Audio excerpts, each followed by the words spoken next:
feeling cold against your skin. Running through the chaos, letting all the sin.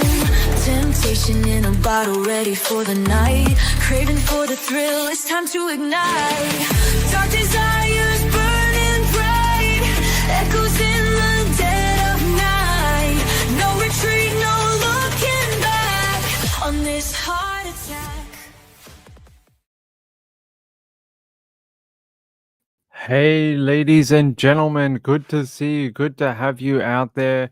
Good to have you here tonight. Nice to be back again to talk true crime.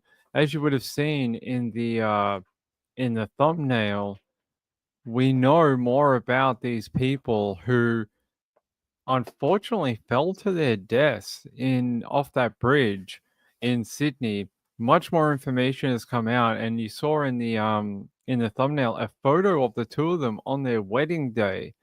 This is a very strange story. I really, struggle to understand these two people. I was talking to someone this morning about it, and I was saying it reminds me of a very old true crime story about two sisters who had DSS, which is it DSS or no SDD, which is shared delusion.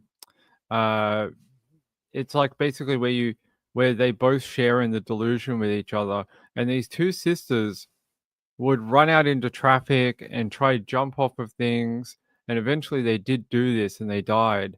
And they were one of the very, very few confirmed cases of it. And this reminds me very similar of it, not because of what happened in their final day, but because of the information that we've had is this wasn't a one-time event. It happened several times where they threatened to do this together, which is why I was wondering if it is something like shared delusion. Hold on, shared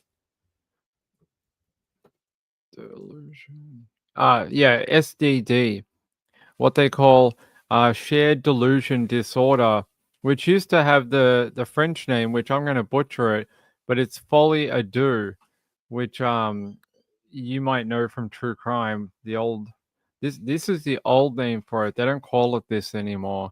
That's the old name for it. Now it's called SDD, which is shared delusional disorder. So some more information tonight. It's a very sad story, and I have to say to the Nesbit and the Dash families that I understand how painful it must be to have people like me talking about your son and daughter. But at the same time, I think it's important to talk about what happened and the details surrounding it, especially being such a tragic story. But some of the some of the information that has come out, including that the pair were facing fertility struggles and had even posted online looking for an egg donor. So they were trying to start a family. Sounds very like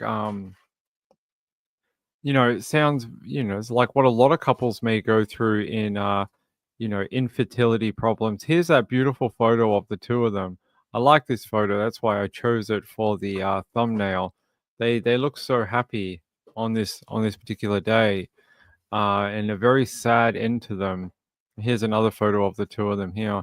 So if you don't know what happened on Saturday morning over the weekend, these two were at a casino in Sydney called the Star.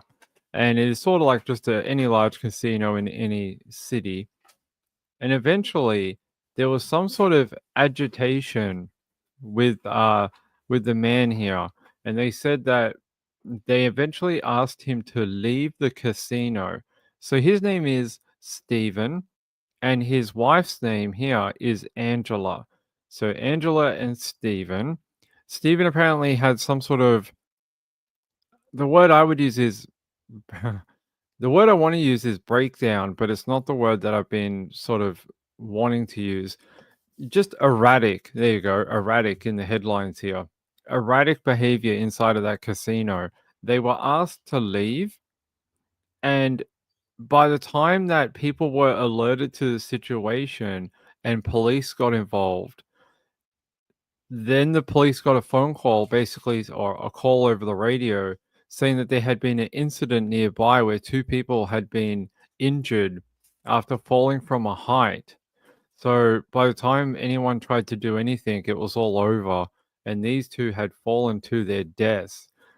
So I don't know whether this fertility thing was anything to do with why, you know, why they decided to take such action. But the bit that gets me is that it wasn't a once off. The fact that these people had threatened this type of behavior in the past, like they were known to police for prior incidents to do with mental health. So that's what gets me. I just think, if it was a once off, it's one thing, right? You go, okay, these sort of things happen in the spur of the moment. It's very sad. But the fact that there was some sort of prior history with the same type of behavior and mental illness, it makes me wonder, are they part of this shared delusion disorder? It's a very rare disorder. There's very, very few confirmed cases of it around the world. I think less than a handful. But I wonder, because how many times would one person jump and then a second person follow? And we heard over the weekend that Angela actually took off her jacket before she jumped. Like that's a strange thing to do, because why do you care about the jacket if you're no longer going to be here? So hold on, guys.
Hey guys, sorry, we had a smoke alarm going off, and I couldn't figure out where it was coming from. Like I was like, it's not from in here, it's not from our hallway, but it sounded like it was really, really like close. It was really strange, and I've lived here for a long time. I've heard all the smoke alarms go off at one point or another, and I don't know where the frig the noise was coming from. So yeah, sorry about that. I just wanted to check there was no fire somewhere, because at this time of day there's no one here. And I was like, I hope someone's apartment's not on fire. I hope like there's not an electrical thing or something. So I wanted to go check that there was, nothing crazy going on. Hey, good to see you all. By the way, I'll just take this opportunity to say hi to everyone. Angela, good to see you. Chrissy K. Hey, Chrissy K. Good to see you, my friend from Perth. Woman of Steel's here. Hey, thank you very much for your message the other day. I got that the other day. That's all I'll say. Muffin is smoking. He might be. He's a bad teenager. Betsy, hey Betsy, good to see you. Hey Pink Bowler, good to see you, my friend. Hugney's here, Danny's here, Marilyn Landers, Ozzy is here. Who else has made it tonight? Wendy R is here. Who else? Sean's here. Hey Sean. Manana Lana, Laurie, I'm trying to scroll up my list. If I missed your name, I'm sorry. Old one made it. Hey, old one. And Kathy was here at some point. Good to see you all. Good to see you all. Um, yeah, so let's continue our story about this. Yeah, it makes me wonder when you get these type of incidents, they got to be rare. I mean, you look here, they are known to have a history of mental health issues. But I wonder how many times mental health issues end in this type of thing, not a murder S word where you get one person commit an act of violence and it takes out both of them, but where both follow in the same footsteps. I can't think that would be very super common.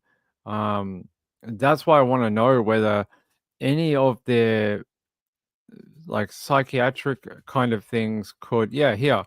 So the delusional beliefs, these are the key characteristics of the disorder. Both the primary and secondary individuals share the same delusional beliefs. They have a close relationship. The individuals are typically in a close, often familial relationship. Well, these two they were husband and wife. Socially isolated. They're saying often can be socially isolated, which maintains their delusion. And they said they often have a dominant submissive dynamic, a primary dominant individual, and they said which has an existing delusion influences a more passive or submissive individual, which is the secondary. And they said the prognosis for shared delusion disorder is generally good, particularly when the primary individual is removed from the relationship and receives appropriate treatment. And the things that we've heard is that the male in this situation was the one behaving erratic and had had other call outs in the past. It fits a lot of like I'm not a psychiatrist, but it just fits a lot of the disorder type characteristics. It would be up to a doctor to actually diagnose why they did this, but you know. And they wanted to adopt. I don't see anything about adoption. I know it says here that they were looking at going through IVF, but they needed an egg donor. That they were looking online for someone who could, donate an egg for them to have IVF. And they say here, they said around the same time that the couple got married in 2023, the couple posted an online ad looking for an egg donor angel. And they said here that they were trying to get that online. They said they were also looking at possible surrogacy.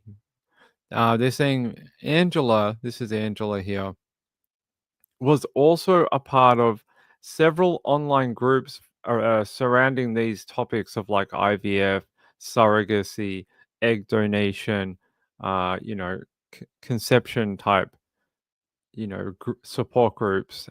It is a strange situation, but very, very sad. See here, I'll read this bit to you. So they say Angela and Steve left the Star Casino in Piermont about 8:55 a.m. on Saturday before falling from an overpass near the Sydney Harbour Bridge onto Harbour Street about 9:45 a.m. They say security guards asked Angela and Steve, who lived in Sydney South, to leave the casino following concerns over their erratic behavior. The couple, who lived in Sydney South and wed in October 2022, had a well documented history of mental health issues and had previously threatened the same act. Yeah, it seems like they were definitely known to authorities, not in a negative way, but definitely over mental health issues. They're saying here, according to this article, that Miss Nesbitt and Mr. Dash's history of mental health will be examined. I would say this particular death is prime candidate for a coronial inquest. I have to think that there'll be one called for this particular death. I think there needs to be more answers as to why they felt the need to to take this action. So I would say that we're probably going to see that. So it'll go to the coroner. The coroner will, do their normal work, undertake how they died, probably from, fall injuries from falling from that height, and then may refer it for a inquest, because while we know how they died, we don't really understand the circumstances of why they felt the need to do that, and it's an abnormal thing. So we'll see what happens. Hey Andrew, good to see you, my friend. Probably good there were no children. Well, very sad. Well, these ones, wow. I don't know. It depends how you classify mental health issues. Not all of them have to be a bad association with authorities. It just means that for whatever reason they've been referred to them in the past. But that is the update. So we know more about them now. The other day we had no idea what they were like, who they were, um, what their background was. There is another story here. Here's another photo of them here. You can see a smiling photo of the both of them.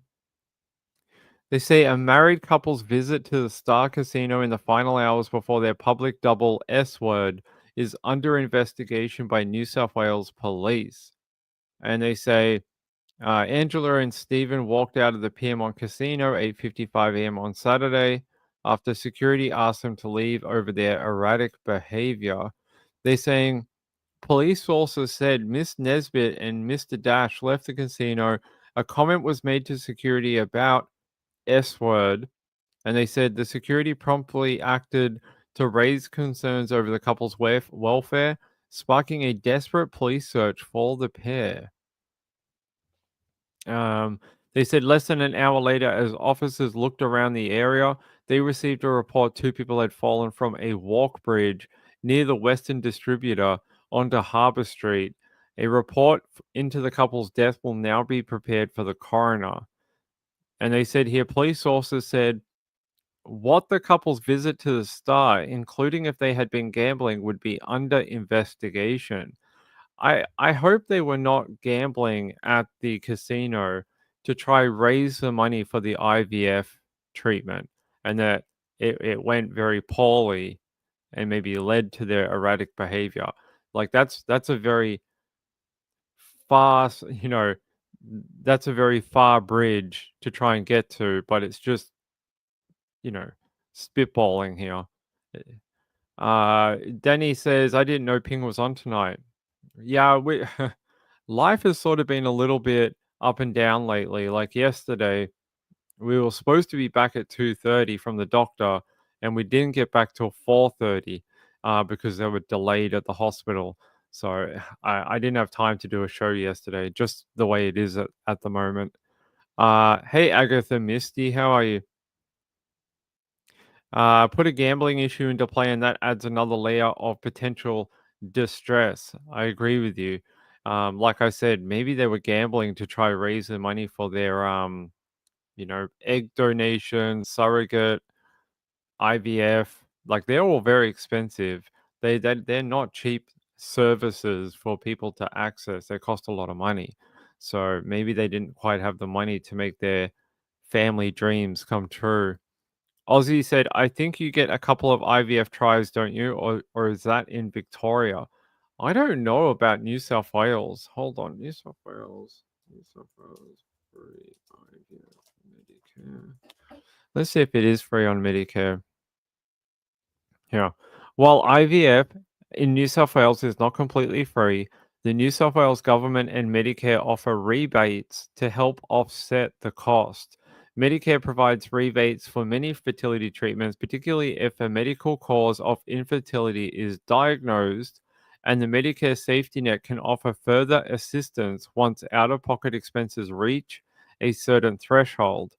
The New South Wales government also offers a fertility treatment rebate, providing further financial support for eligible families. I would say that even with these type of things, it would still be not like we're not talking like $500 here. It would still be a few thousand dollars. I don't think it would be very cheap. Like I've seen some quotes where people were saying like $15,000. Yeah, that might be the top end, but there's probably like with the rebates and this and that, it's probably more like 3,000 or something like that. I would think. Yeah, I heard this too, but then I did some research and a lot of people were saying they're not sure why the paper or the Daily Mail keeps quoting that figure because they're saying that when they went through IVF, it was a lot cheaper than that. So I don't know. I've never done it. Sean said, I think the last time, yeah, I'm not sure.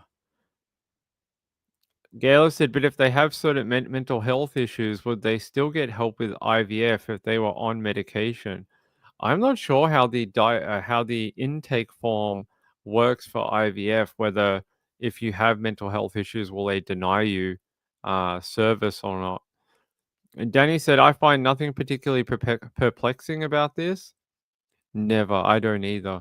Woman has still said, my friend tried twice, $11,000 each. That's a lot of money. Aussie Taz said, my friend has used her free tries. I'm sad that if she used her free tries that and if she didn't get a baby out of it, I feel very sorry for that lady. Retired Aaron said, I would think if you had mental health issues, it might preclude IVF. It might. I know some things they have a right to refuse service to people if they think that like you're not mentally well enough to take care of a child or something like that. Gail says sometimes if you are on certain medication, they advise you not to take medication. Maybe they went off their medication to have a go at conceiving. Could be. But that is about the only new information now. But at least we're able to put some names to the people and sort of you know, hold on. And sort of like tell you a bit more about who they were. On the weekend it was just random people who did this thing. Now we sort of know a bit more about them. I just want to see if okay. I just want to see if there's an update here.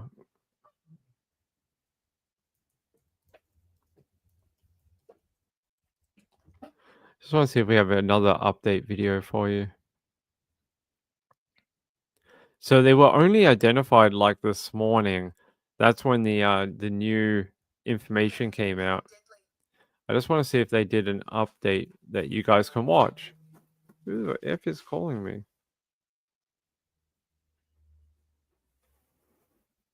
Hold on, guys.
All right, sorry about that. We seem to be getting interruptions this afternoon. Gail said, when my sister lived in Victoria, I know she was able to get free IVF. I'm not sure. I'm not sure whether they would be able to do much more in Sydney. Woman still said, it does seem reckless. I wonder if alcohol or illegal drugs are involved. I haven't seen anything about that.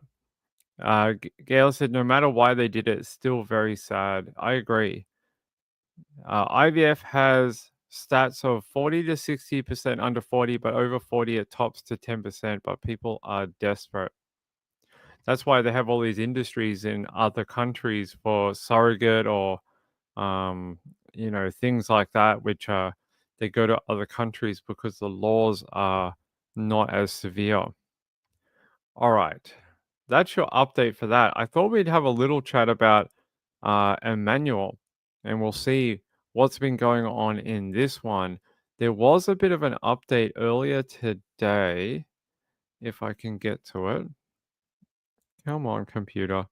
By the way, is the audio and stuff better tonight? We are running on a different connection to the router, so I am hoping it is working a little better today. Just 3 days. All right. Yeah, I'm going to take you to ABC 7 in LA. In a story about a missing 7-month-old baby that has garnered national attention, an organization announcing they are pulling their search teams and reward offer for information leading to the missing baby. This as investigators cast doubt on the mother's story. Eyewitness News reporter Leticia Juarez is live in Yucaipa with this major twist in this case. Leticia. Well, as you can imagine, there's still a lot more questions than answers at this point, and that comes especially after the San Bernardino County Sheriff's Department tell us that the parents of Emmanuel Haro stopped cooperating with their investigation. That lack of cooperation also ended the search efforts by the Uvalde Kids Foundation, which had offered a $5,000 reward, saying that those inconsistencies and the fact that the parents are no longer cooperating has them questioning what is going on in this case. In the meantime, the Sheriff's Department tells us they are continuing to search for that 7-month-old baby. It's been 4 days since 7-month-old Emmanuel Haro was reported missing by his mother. Over the weekend, detectives searched his family's Cabazon home with canine units. This morning, that house was quiet, deserted. But outside, cars slowed down. Neighbors stopped by, hoping for answers. It broke my heart. So I have my little baby and I love her so much, and I can't even imagine losing my child or anything happening to them. It's just shocking. I want that baby found. It all started Thursday evening when Emmanuel's mother, Rebecca Haro, said she was attacked while changing her son's diaper in a Big Five parking lot in Yucaipa. I got him out of the car seat and I laid him down so I could get his diapers ready. And somebody said, "Hola," and that's all I remember. But on Saturday, the San Bernardino County Sheriff's Department said the story Haro told detectives had inconsistencies. And when confronted about it, she ended the interview. They also said they can't rule out foul play in the disappearance of Emmanuel. A day earlier, she made this emotional plea to Eyewitness News. Just give him back to me again. Please don't harm my son. Since then, there's been silence from Rebecca and her husband, Jacob, who, according to Riverside County records, pled guilty to willful cruelty to a child following a 2018 arrest.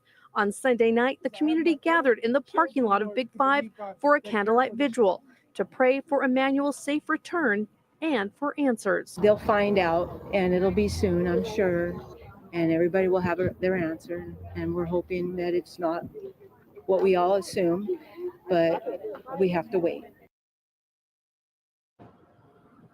Now the couple has retained their own attorneys. I spoke with Jake Haro's attorney earlier today, and he tells me that his client does intend to make a statement. He does want to clear the air about his 2018 conviction for child abuse. Reporting live in Yucaipa, Leticia Juarez, ABC 7 Eyewitness News. Tonight at 11, disturbing.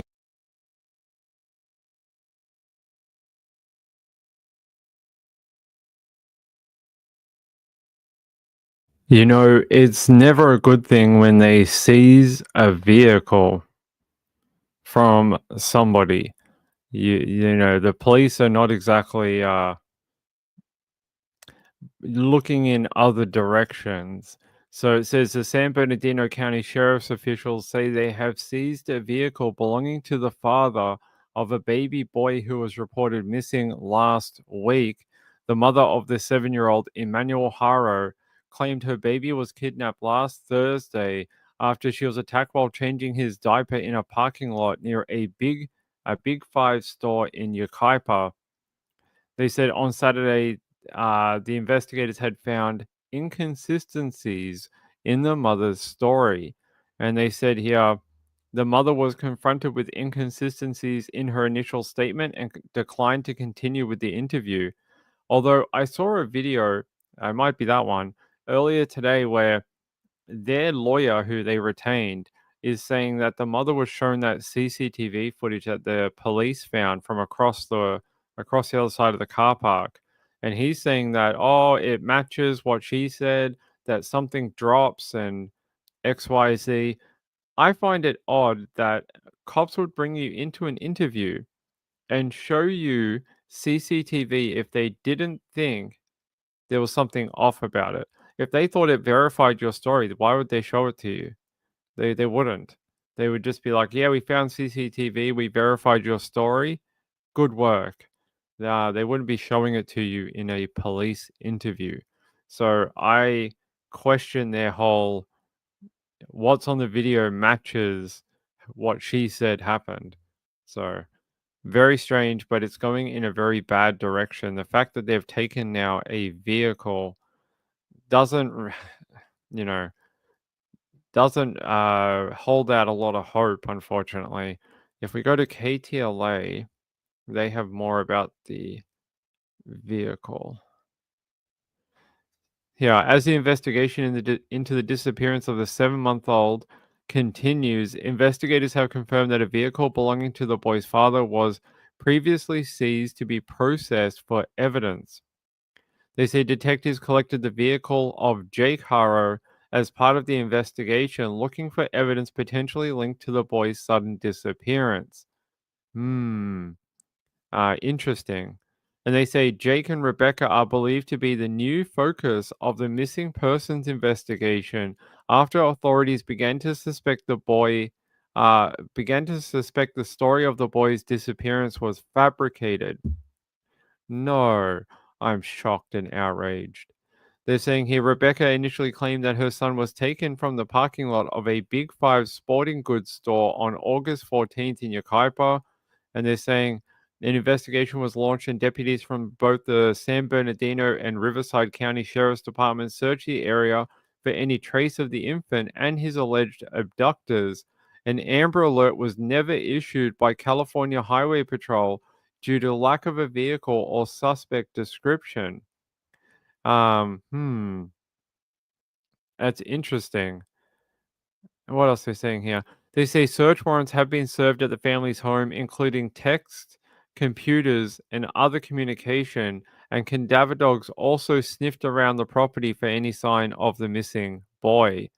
On Tuesday, the Sheriff's Department confirmed it had taken Jake's vehicle as evidence as it continues to look into into Emmanuel's parents for their possible roles in his disappearance.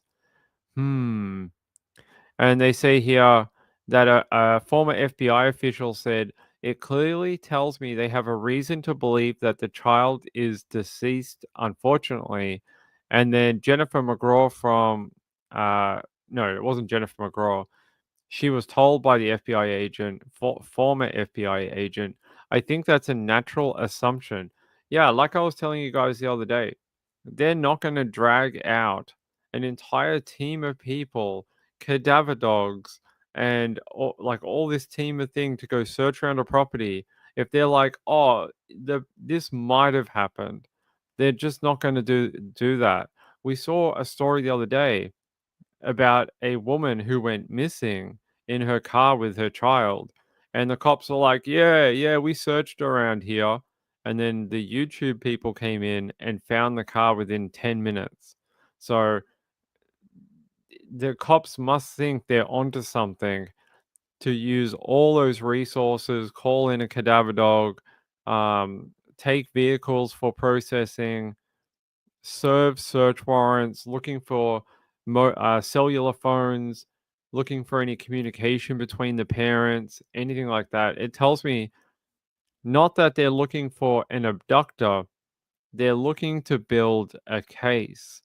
And that's very sad because that probably means, like they said, that there is a dead young boy somewhere, and got to try and find that little kid, and try and bring him back. They're saying here, Khaliza said the dad has a felony endangerment conviction from 2013. Yeah, I read about that the other day. For A-wording a 10-week-old baby so badly in 2018, she is now in a wheelchair and breathes with a tracheotomy slash brain damage. Jeez. And I wouldn't be surprised. Like, I was talking to Mrs. Ping about this the other night, and I showed her the video of that woman. And then I was saying, what if those two, or like, if the situation was, what if the father was abusing the 7-month-old boy, and then the mother stepped in to like protect the baby, and the father beat the crap out of her, and that's how she got the black eye. But then after this all calmed down and they realized that he'd actually killed the child, and then they fabricated a story about how the child disappeared. I mean, if you told me that was what happened, I would believe you. Retired said that baby's eyes look vacant to me. Yeah, I've heard a few people saying that the baby looked like it had some medical issues. I don't know what type of medical issues, but some sort of, um, yeah, medical issues. Hey, Mimi. There's been a few of them. There's been a few that have had that happen where people have done that to children. Chrissy says lots of people think shaken baby syndrome not so far-fetched given his history. Very much could be, because they said in the description for missing child that the child was cross-eyed, and I don't know if that is something that happens at birth or happens after birth. I'm not sure. Gayla said then she needs to protect the other children, not the father. Well, there was a 2-year-old child that was in the home that after this all went down and they reported the 7-month-old missing, they removed a 2-year-old child from their family home as well. So I don't know what you needed to do to have another child removed from your home, but doesn't look good. Oh, really? Earlier pictures of the baby look normal. Let me see if I can find some. Where are we? Emmanuel Haro.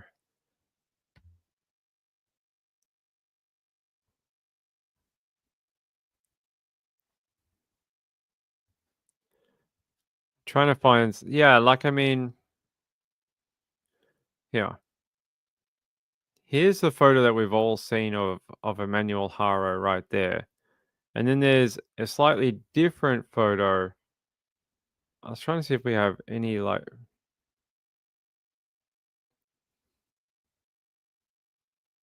here's another photo. The child looks in worse condition in the first photo, right? It's not just me, yeah? Like, in this photo, that child looks very medically ill. Does not look very healthy. It looks like it's going through some medical problems. In the second photo, the child looked a little healthier. I'm not saying it doesn't have medical issues in the second photo, but it just doesn't look as severe. I don't know what the difference is, but that photo that we've all seen, that baby does not look very well. And there's another photo I can find. Here's a different photo of the child. Yeah, that the child looked more and more ill as it got older. It's supposed to be the other way around. The child looks more healthy the older it gets, but Mimi says, I was thinking the same thing about shaken baby head trauma with the dad's history. Yeah, like when you look at that first photo here, where is it? There's it almost looks like there is some, I don't know if you see this, but on the baby's, what would that be? The left side of the baby's face, it looks like there is some skull deformation above the eyebrow. Do you guys see that? On the left side of that baby's face, On his other side, he has a curved sort of face, right? But on the other side, it almost looks like it flattens out a bit. Like it's not symmetrical. It almost looks like, yeah, it looks odd.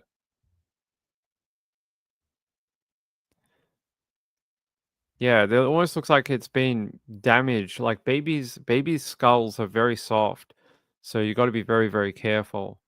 Um, it is a little hard to tell, but when you look at this photo, that child looks a lot more healthy to me. Like this photo looks a little like a lot more healthy. Child looks a little grumpy in this photo, but doesn't look, unhealthy. But in that one photo, he just looks very, very ill. This one, he looks very, very ill. So hard to tell. We don't have too many photos. I think that's the only 3 I have. Oh, there's one here. There's a few here too. Here's some photos taken from various places as well. I don't know. It's hard, you guys make your own decision, I guess, is what I'm trying to say. You guys make your determination and let me know. Khaleesa said, I can't believe that no family or friends noticed the baby's decline. Yeah, it is very. I hope we don't find out that that's what happened. It's awful for any child to go through. Khaleesa said there is one pic where he looks to be about 2 to 3 months old. He looks more healthy, normal. Is that one we showed before? Because that's the one that I think he looks a little more, you know, normal. I think normal's a spectrum, by the way. I think it's very hard to, say what normal is, but uh, there's this photo too. I'm just trying to find as many as we can find. There's this photo when he was a little. There you go. Yeah, let's go to day. Let's go here. See if I've got any more photos for you.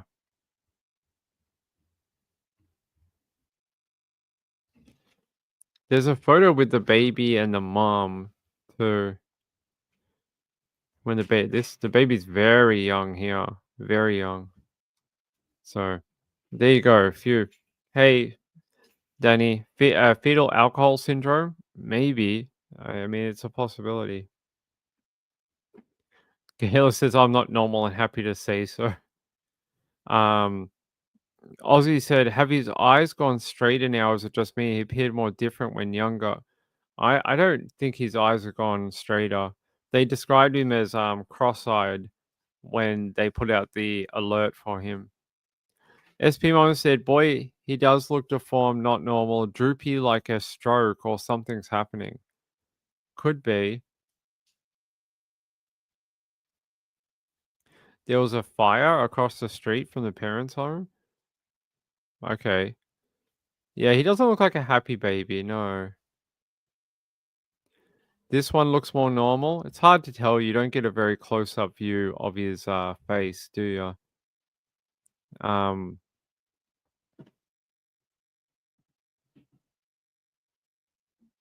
Yeah, the child definitely had his challenges, the poor thing. He definitely looks like he's had his yeah, here's the description. Emmanuel is described as weighing about 21 pounds, standing about 24 inches tall, with brown hair, brown eyes, and noticeably cross-eye, which his family said was not due to a disability. He was last seen wearing a black Nike onesie. Now, look, I was a kid who had a lazy eye when I was growing up. My eye was, I think it pointed in when I was younger, and I had the surgery when I was like 7, and I had it corrected. So I don't want to make fun of kids who have challenges like that, but it's just a fact of the case. Khaleesa said, Dad has an 8-year-old born with FAS, the older brother of the 10-week-old.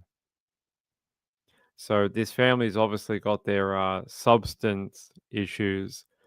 Aussie Tad said he has a bit of a in his own world, but if he is vision impaired, that can happen. That is true. Lynn D said a couple of homeless people started a fire at a house across the road from the missing child's home. Geez, everything going on in that street today. SP Mom said it's hard to tell. We won't know till they find him. An autopsy, if, God forbid he's not with us anymore. But if that is the case, like the police are sort of pushing in that direction, if they do some sort of medical autopsy, maybe we'll find out more about what he went through in his 7 months on this earth. Because I hope they find him alive, but it's not looking very like that direction. Like if the cops thought that this kid was really taken, like they said in that article, there would be an Amber Alert. They would put an Amber Alert. They would have everyone looking for him. There would be like roadblocks and checking cars, and there's nothing because I don't think the police really believe that he has been abducted. Blaze said he doesn't look like his sibling. He looks like something is wrong. He definitely looks like he's had a hard life at 7 months. Falson's mom said, I saw a different picture of him about 2 months. I cannot find it in my history. Yeah, I'm having a quick look through. There's this one. Did I show this one already? There's that one. I'm just seeing if I see a photo that I haven't put up for you guys.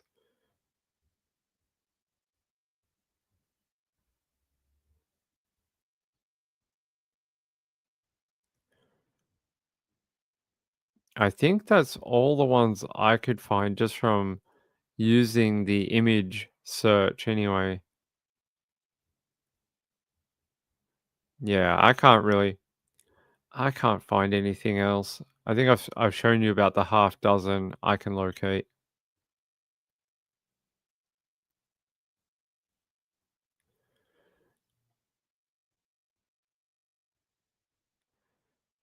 Yeah, I think that's about all the ones I can find. Maybe if he's a fussy child. Yeah. Yeah, he does look more like the development of the child looks better in that left photo, doesn't he? He looks a lot more typical baby. So the one on the side here just is not discriminating, but he just looks more unwell compared to that left photo. I just want to be delicate. It's not nice to, pick on people for disabilities or something, even though the parents said he doesn't suffer from any disabilities. So I find that strange too. Kaliza said it's more one from a distance being held by an adult standing up. Okay. Being held by an adult. Did we already do that one? I know there was one with his mum holding him.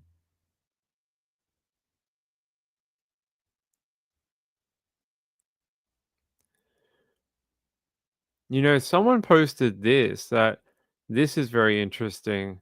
I'm not sure who posted this. It came up that someone said it's very interesting that she's hugging this man. I'm not sure, is that his father, but not hugging him. And I was like, yeah, that's interesting. Wouldn't you want to hug your partner, the father of your children or something? Why would you run to that person instead of him? So good pickup by whoever said that. Let's see.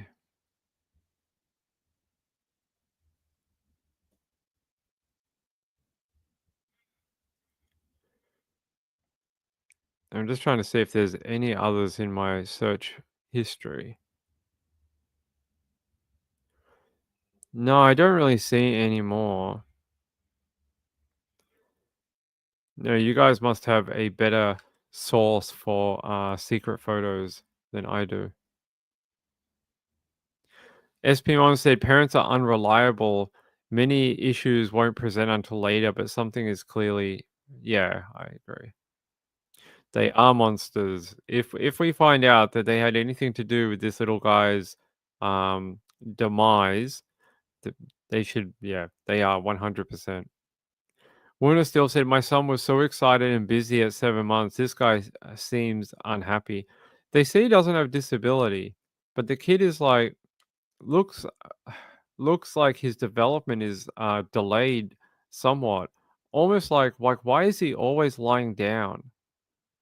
Like at 7 months old, you would think they would be everywhere, doing everything, like getting into everything, right? As little babies. But he just seems to always be either held by someone or lying on his back a lot. And I know that's what babies do, but you don't have any video of him running around or playing like a little baby. I've not seen Have you guys seen any videos of him like acting like a little kid? Like, I don't know what little kids do, but like playing or whatever or crawling or something. At 7 months they should crawl, right? I don't think I've seen like any of those type of videos or anything like that. Chrissy says, yeah, the baby would be sitting up in the very least. He's always on his back. I noticed in a lot of the photos, either an adult is holding him up or he's always like flat on his back, except for this photo here. The rest of them, yeah. Falson's mom said he'd be sitting up for sure and getting his hands and knees and scooting around. Yeah, he's always on his back or whatever. It's very odd. Andrew says the dude didn't take him to the doctor, no vaccines. Hey, Glitter. In the younger pictures, he looks more active, arms moving, smiling. And the older pictures, he looks like he's got a TBI. He definitely looks less active in the older he got, and he looked more uh, distant from the earlier photos. Almost like I said, his like when you have a baby that's 7 months, they're supposed to go like milestone to milestone to milestone, not decline, unless there's a severe medical issue that needs to be looked at. So it's a little strange. Yeah, thanks. Oh, this one? Oh, he's very young there. Ah, all right. Thanks, Glitter. There's this one with his dad. Yeah. See, he looks a lot better. Like the younger he was, he looked much more healthy. Like more I don't want to say normal, that's a horrible way of putting it, but just more healthy is the way I would say it. Like those later photos, he just looks distant, less active. Development seems to have slowed down quite a lot. It's very sad, very sad. Aussie Taz said, so if they didn't take him to the doctors, he may have had prior injuries and not be treated or seen. Could be. Okay. There, if you notice in that photo over his left eye, there is not the scar like the photo with the blue shirt. Blue shirt. This photo here, the one we all know about. Yeah, there's definitely something going on that left side of the head here. He does look very different. Well, whatever it is, I think the story we've been told is all a bit of a codwallop. I don't believe like her story made no sense. I'm sorry. And I don't want to be mean to someone, but there's just things that like if someone was kidnapped in a car park, do you know how many people would probably have phones out taking video of it? There would probably there'd probably be like 20 people just standing around videotaping it with their mobile phone because that's what people do these days. Lethargic. Yeah, definitely lethargic is a good way.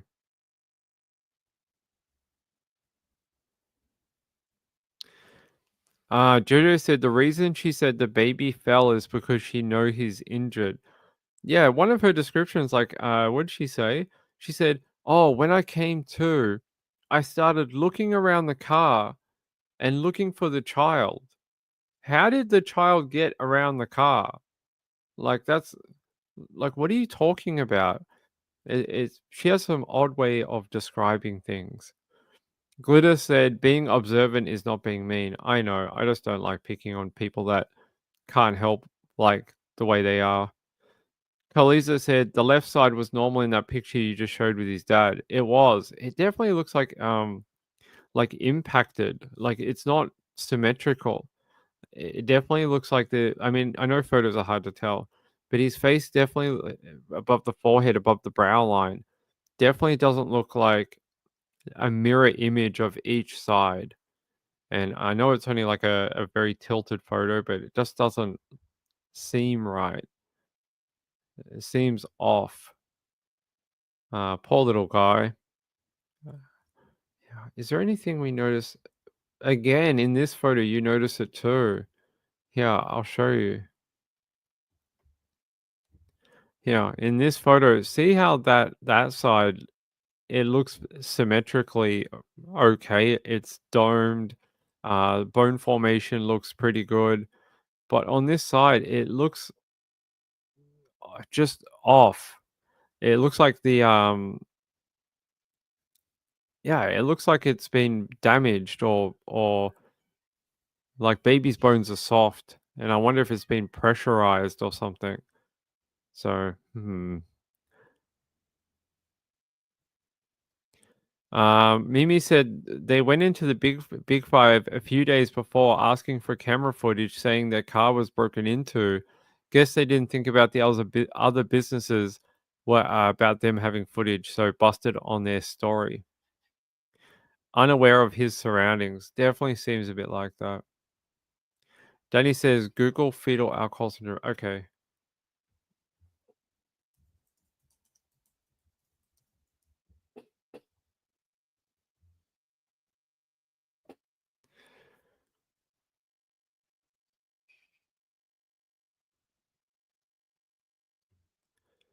All right. So what are they telling us that the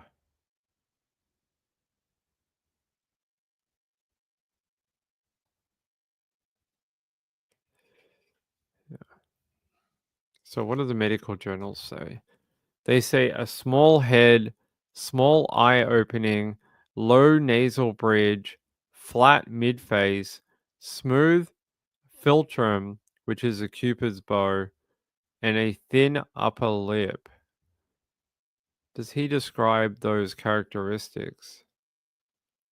Yeah, a little bit actually. Does a little bit. He has a flat nasal bridge. You can see there his nose is quite concave, especially where you're supposed to have a big bridge here.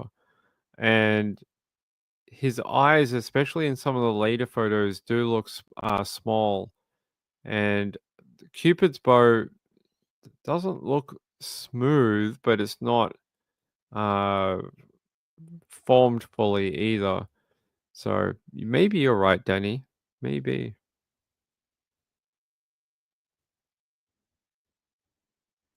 Andrew said, I agree. It looks like Fass. Okay. Okay, so chicken.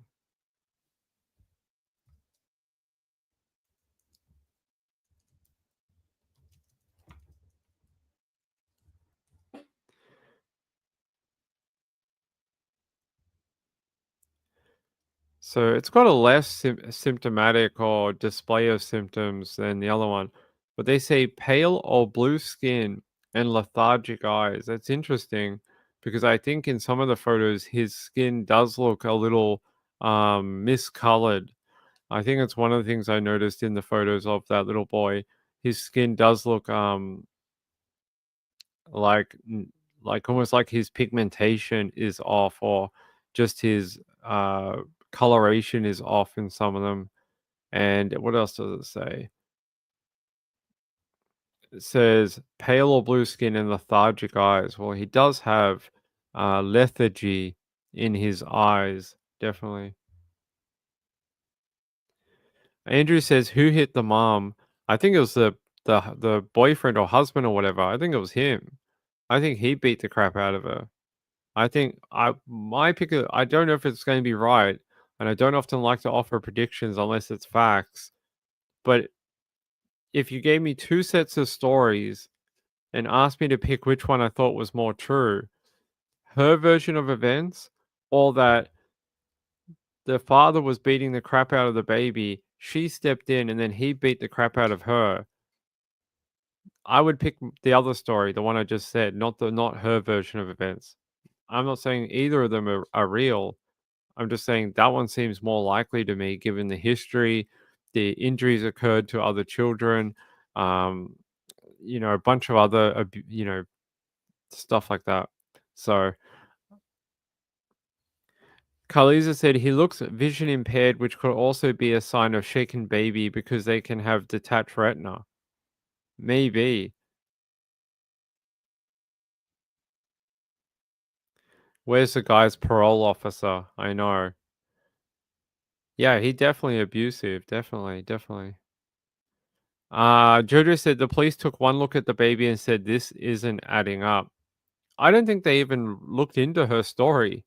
I really don't believe so. It moved so quickly into cadaver dogs and searching their property. I think the cops are like, we've seen this before. Cops are not stupid. I know sometimes we say some negative things about police on this channel. Sometimes we say some very positive things. But cops, for the one thing, they're not dumb. And they've seen things over and over and over again in their line of duty, like 1,000 times a year. So it's very difficult to pull a fast one on a cop because they've seen everything, throughout their work.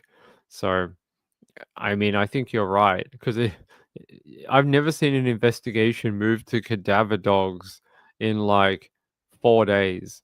Normally, it's like, oh, we've run out of leads, and last sighting was sort of over here. We're going to just bring in some cadaver dogs. This, they're just like, yeah, we're going to search the home, bring in cadaver dogs, and hit them with search warrants. So it's a pretty big smack of a hit on the family. Like if they thought this family was a victim and they were victims of a crime, I can't imagine them doing this and trying to put them through it. And Betsy said she was allegedly seen on August the 3rd with her eye blown up. You know, you're not you're not the first person to bring up the fact that her eye injury doesn't look new. It looks old. To get that type of deep purple bruising like that, it takes time for it to come up.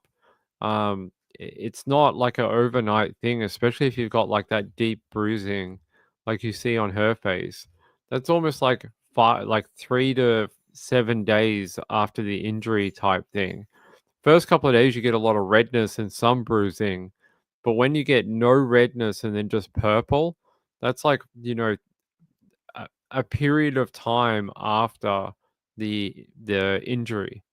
So yeah, I agree. And they lawyered up, yeah. SP Mama said depends what part of the country or city, but yes, I like our good buddies. As my dad used to say, they saved my life many times. Yeah, there are good cops out there, I promise. Marylander said, yeah, they lawyered up, yeah. Miss Wooz, hey Miss Woozy, looks like it's on the end stage of healing. It doesn't look new, not even slightly. Khaliza said the funeral parents attended had video of both parents, mum with black eye, and the 2-year-old no baby there. Like child cases, especially missing child cases, there's a really simple thing that you can do to start an investigation. If you want to be an amateur online sleuth, it's really simple. Go back to the last third-party verified sighting. That's what cops will do. That's what you should do. That's what everyone should do. Like I said the other night, I don't take testimonials from family members. You just don't. I don't believe anyone. It's like that one in Canada. I don't believe the mom. I don't believe the dad. I don't believe grandma. I don't care who you are. Unless you're someone who doesn't know the family and you saw the kid, that's the only person I want to hear from. I don't care. I don't want to hear from any family members, no one, because everyone's got a self interest. So, you have to go back to where the child was last seen or not seen, but it has to be a third party sighting. Rachel said, "So I want to know how long the baby has really been missing." That's where you go back to that. Where was the child last seen? Where you can independently verify it to someone. So a person from the school, another mom, a lady that works at a cafe, anything that is not the parents, the husband, the grandparents, someone. So that's what we need to know. Ozzy said it would be very old or a little one, unless she was hit by an object. The dark spot, the rest is a little bleeding around it. Yeah, it almost seems like she got clocked foot like closer to here, not like here. So when she's like saying that she was head down, if you got smacked here, it would be your cheekbone from the outside in. Her injury looks like right on the nose bridge and then out. So her story doesn't make any sense. What did Four Sons' mom say? I can't find her comment.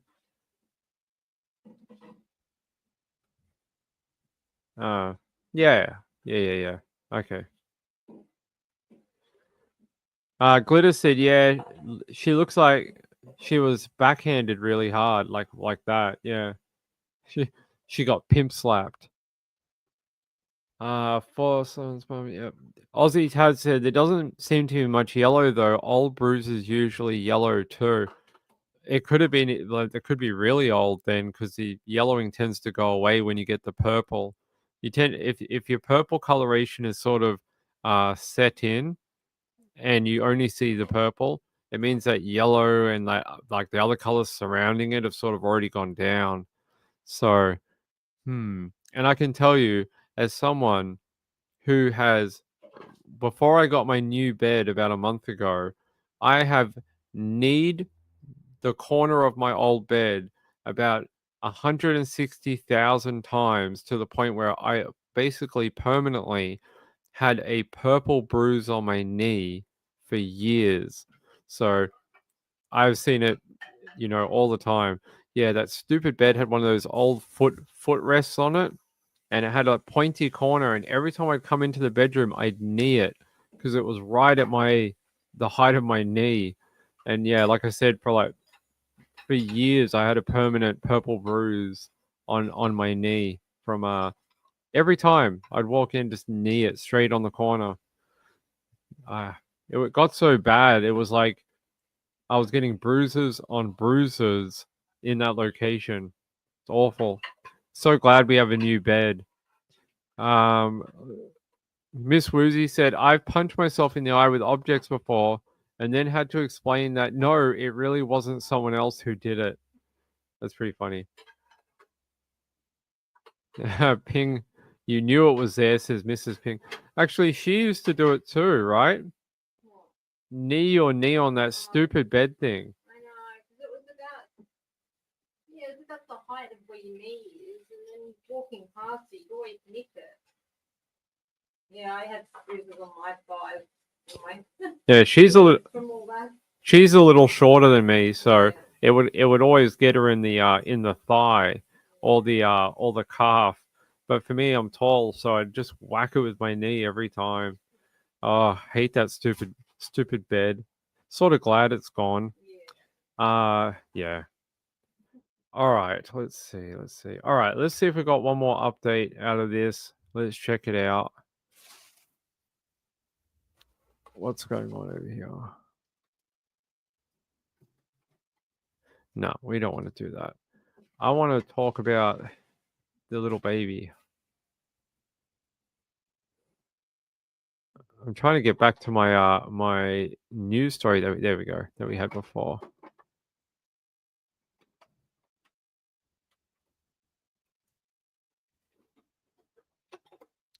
Yeah, hold on. This is interesting. This is where their attorney talks. I'm going to take you to Fox 11. For the very first time, we are hearing from the attorney representing the father of a baby who vanished from Yucaipa. Authorities say the child's parents have stopped cooperating with investigators, and Mario Ramirez is live with the latest developments there. Mario.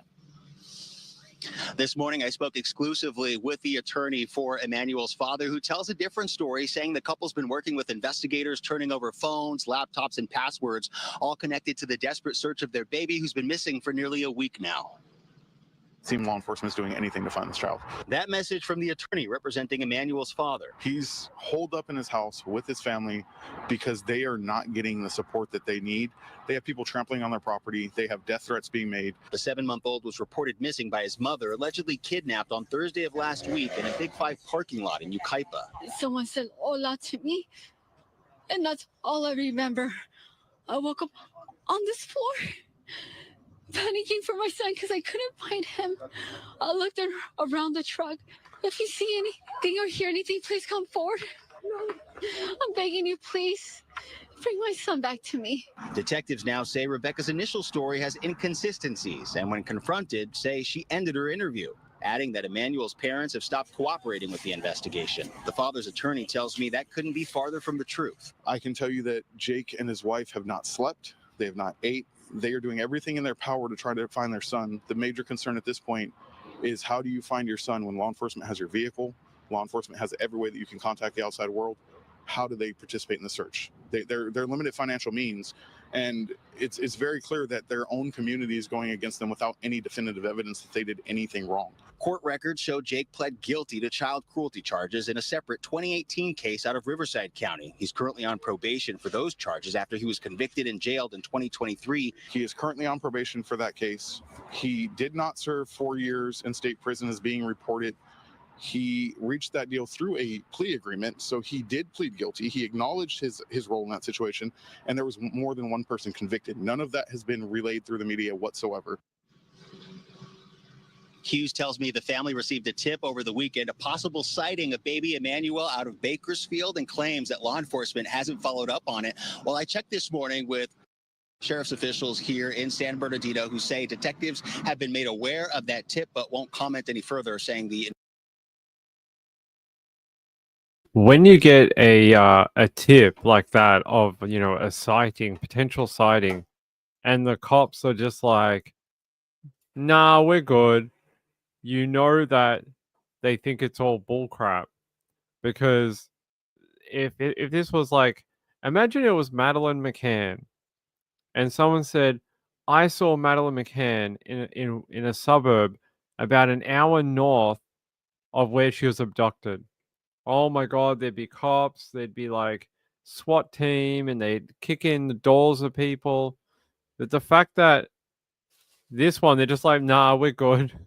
And they go, can you comment on it? And he's like, no, no, we don't want to comment on this sighting. Tells you everything.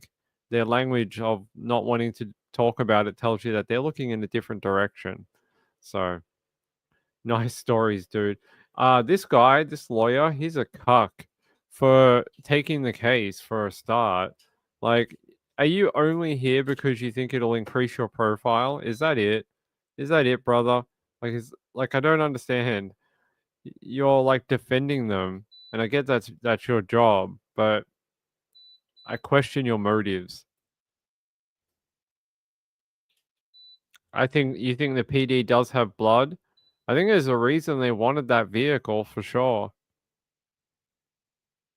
Same attorney that. Oh, not the same attorney that. You have to type in full sentences, my friend. They have something for them not to follow up. They keep a lot hush-hush. Oh, they know more than they're letting on, for sure. I thought that for about 4 days. Yeah. All right. All right. Sean wants me to show you this story from Australia. Here. Oh, wait. We have to go to the actual video. Good evening. A violent intruder has smashed his way into a Sunshine Coast childcare centre, forcing staff and young children to run and hide in terror. Police and the dog squad quickly moving in, deploying tasers. The horrific ordeal ultimately ending in the man's death. And a warning, this story contains confronting details. Whisked outside to safety through a smashed front door. This is the moment childcare staff are finally freed after a fatal siege. They were sneaking around the back and bringing out staff that worked there. They were in tears, just wanted to see their partners. Moments earlier, loved ones anxiously stood waiting as police negotiated with an armed man inside. Police say the 28-year-old began forcing his way into Habitat Early Learning in Peregian Springs just after 6 o'clock, leaving a trail of blood on the ground. He's smashed through the window and sliced his arm up. 5 courageous staff and 6 children younger than 5 years old quickly scrambling to safety, barricading themselves in a room. It wasn't a hostage situation, no. It was a lockdown situation. Police, including the dog squad, quickly moving in with multiple officers surrounding the centre. Oh my gosh, bro. 15 cop cars. He's run out the back and locked himself into some few rooms. So the police have, once they've got everyone out, they've just barged through all those doors and got to him. They had their tasers out and some had their hands on their guns. Attempting to negotiate before tragedy struck. The male has caused himself injuries and sadly passed away from those injuries. A highly distressing disturbance which has shocked the small community. I feel quite chilled that it's happened. What an absolute nutcase. You break into a childcare center, keep everyone hostage all day, and then you die through self-inflicted injuries while the cops are trying to storm the center. What a mental story. Yeah, it sounds like he might have, from the glass or something from the windows. Woman tells that the cadaver dogs can smell death after the person has been dead only half an hour to 1 hour. Yeah, that's probably why they want the vehicle, to check it for evidence and see if there was a dead body put in it. Kaliza said, same attorney that defended Jake in the child endangerment 2023 conviction. So, yeah. Ethics, apparently. Ethics are not a real thing to some people. All right. Yeah, what a crazy story that is. A guy broke into this child because you can see the windows. Look at that. So maybe they were maybe it was the glass from the window or door that got him. All right, hold on. Which ultimately slowed down the man from gaining entry, giving staff and the kids extra time to hide.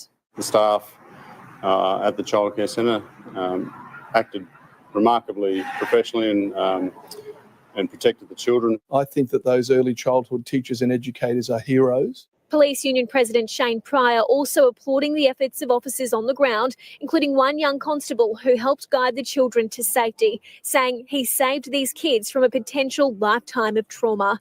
Habitat Peregian Springs says the intruder wasn't known to any staff or families. The reasons why the male person was at the childcare centre are currently under investigation. Straight to McKenna Bailey in Peregian Springs. McKenna, this investigation, it's underway tonight. Melissa, the Ethical Standards Command is currently investigating the death of the 28-year-old man while in custody. Police are still unsure why he was at the childcare centre, but that will form part of this ongoing investigation. 9 News understands the crime scene was so confronting, some police officers involved in last night's harrowing incident required time off today. Now, a spokesperson for the Early Learning Centre has told us today support will be provided for all staff, children and parents involved. Joel, this facility will now remain closed for several days as they work closely with police. McKenna, thank you. And if you or someone you know is struggling to cope. There we go. Very strange story. Why that guy broke in, I don't know why you would do that. There's a story in the paper, you guys were all talking about FAS earlier. But apparently a Pennsylvania man actually was arrested and a investigation by the coroner actually ruled the child's death as alcohol overdose in Altoona, Pennsylvania. This was about 17 hours ago. Apparently he fed his child a lethal dose of alcohol. There he is. They say an Altoona man is in jail after an 8-week-old died and was ruled to have been caused by alcohol intoxication. This loser's name is Robert Jenkins, 35. He's facing charges of involuntary manslaughter after nearly a 3-year-long investigation into the death of the infant. According to the Altoona Police Department, on September 5th, 2022, Altoona officers were called to a residence in the 1400 block of 3rd Avenue for a report of a cardiac arrest of an infant. Okay. They say Jenkins reported that he had placed the baby on a couch beside him and fell asleep, and that when he woke up, the infant was blue and unresponsive. Funny how that always seems to happen. He called 911, but ultimately the infant was determined to be deceased. They say a preliminary investigation attributed the cause of death to sudden infant death syndrome. However, several months later, toxicology report showed that the infant had a blood alcohol level of 0.149% and also had methamphetamine in his system. The infant's death was officially attributed to alcohol intoxication. An investigation found that Jenkins was the only adult at the residence at the time and was the only one who could have administered the fatal dose of alcohol. Jenkins is facing charges of involuntary manslaughter, aggravated assault, and endangering the welfare of a child, recklessly endangering another person, and possession of drug paraphernalia. He's in Blair County Prison with a bail set at $100,000. What the hell happened in the hours before this child's death? So that kid not only had alcohol in his system, had methamphetamine. And that this guy was like, oh, I woke up and the kid was dead. How come there's so many people that just seem to wake up to a dead child? It's a weird phenomenon, but they always seem to end in the parents being arrested. So it's not a problem with the child. It seems to be a problem with the parents. I read a thing the other day. I was reading about sudden infant death syndrome. They're saying now that 99% of all sudden infant death syndrome deaths can be attributed to medical causes. That nowadays, the actual real reality of a SIDS death is very low, extremely low. They reckon nowadays they can actually find out what caused the death of the child, as where maybe 20, 30 years ago, they didn't have the medical insight and the technology to be able to figure it out. So they used to just attribute it to sudden infant death syndrome, but now they don't. Now they can actually figure out why the kids died. So yeah, poor little child.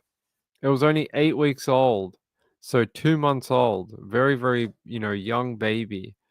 Jeez, he needs to be in jail for forever. Let's see, what else do we have?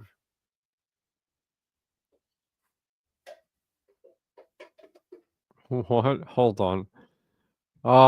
TikTok bringing us more stupid things again. Hold on. I want to see if we can get a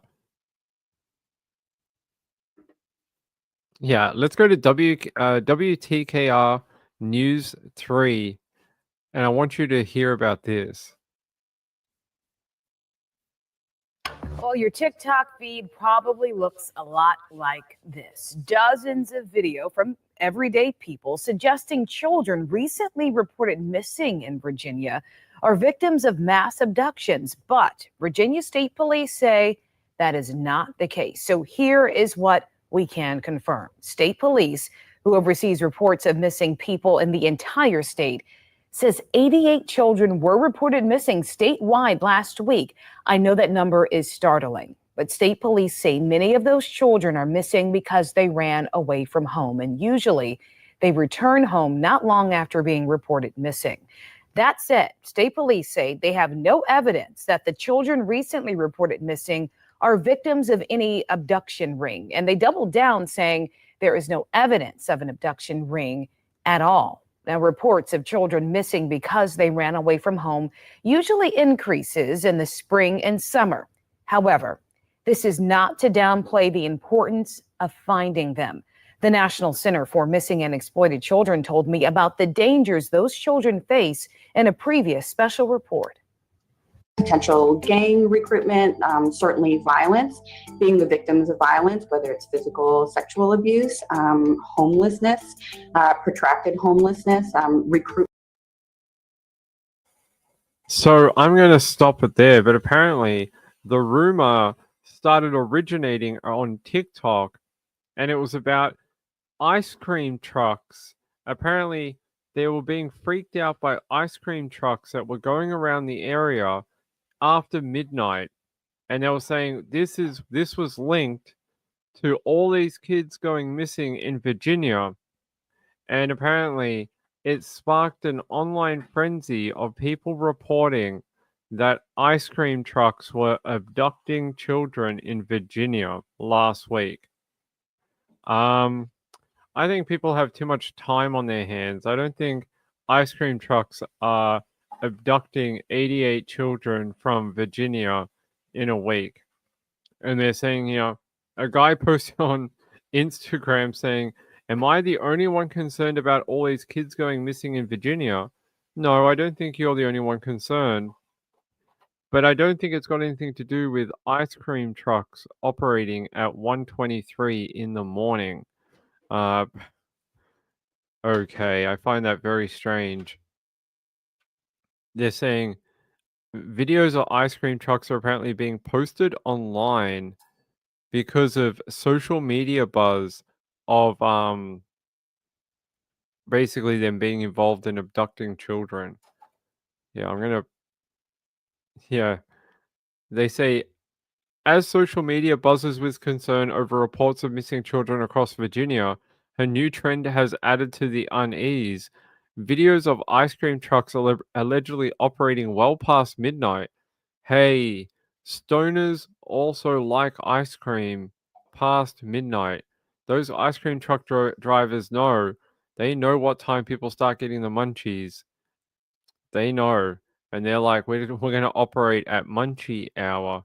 That's what it is. So very sad that there was so many kids missing in Virginia, though. That's 88 children in a single week. That is a lot of children to be, just not found or not located. But I think it's more crazy that people decided to tie it to ice cream trucks. All right, one more update, then we're going to get out of here. There was a bit of an update here about a DNA analysis on those 3 kids, Travis Decker, and I'm just going to try to get to it. They're saying here past here. Yeah. Sorry guys. Yeah, I'm going to take you to King 5 in Seattle. Chelan County investigators say new DNA test results strengthen the case tying Travis Decker to the killings of his 3 daughters. The state crime lab confirmed DNA found on items at the scene matched only Travis Decker. Officials say he remains the only suspect in the murders of the 3 girls. Their bodies were found in June at a campsite outside of Leavenworth. Despite a statewide search, Decker's location is still unknown. The U.S. Marshals Service is offering a $20,000 reward for information leading to his arrest.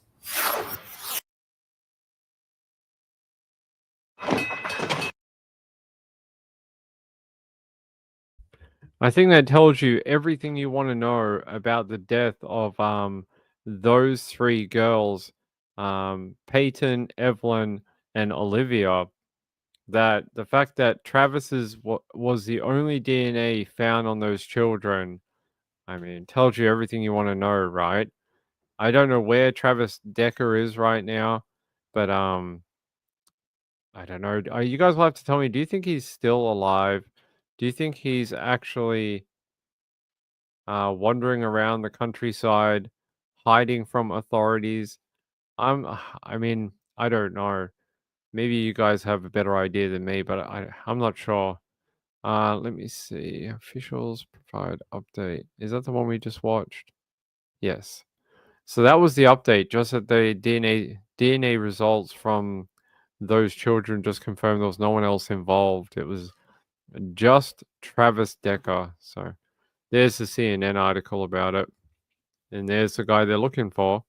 They say as authorities continue their search for Travis Decker, the Washington state man accused of suffocating his 3 daughters to death, investigators now believe he is the only suspect in the crime based on evidence found at the gruesome scene.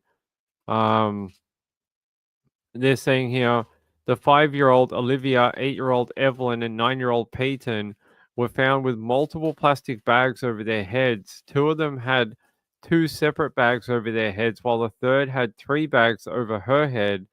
DNA samples obtained from the bags and cable ties found near their bodies matched the profile for Decker, according to the sheriff's office. No other DNA was found on the bags or the cable ties. They say the completion of this DNA analysis provides additional evidence that indicates Travis Decker is the only suspect involved in committing these homicides. So there we go. Nearly 3 months later, after the discovery of those girls, it's just more confirmation that, it was this guy. No, I don't think there was any question of him. I don't think so. Wendy Wobble said, I think he's dead. It's a long time to be hiding out in the wilderness without getting supplies or breaking into a property to get water, medical attention, food, something. It's a long time. Gayla said that was a really evil and traumatic way to, yeah, it was. Very, very sad. Jojo said, in my neighborhood, I have said for years, is it crack or is it cream? In regards to the ice cream trucks. Could be both. Could be both. It could be cracky cream. Diane says, hello all. I'm going to go back to the beginning since I'm so late. See you soon. All right, my friend. You go back to the beginning. All right. I think we're going to wind up for the night, my friends. Hey, I love you all very much. Thanks for coming out tonight. I appreciate it. If you haven't hit that like button, please do so. And if you haven't subscribed to the channel, please do that as well. I would appreciate it. What do we got for the rest of this week? It's a quiet week this week. No updates in Aaron Patterson expected this week, but Monday, Tuesday next week we'll be in court for a 2-day hearing. I will bring you that live from the Supreme Court, and I'll be there on Monday and Tuesday, and then we'll just keep bringing you true crime updates for the rest of the week. All right, I love you all. Have fun out there. Good night, everyone. Bye.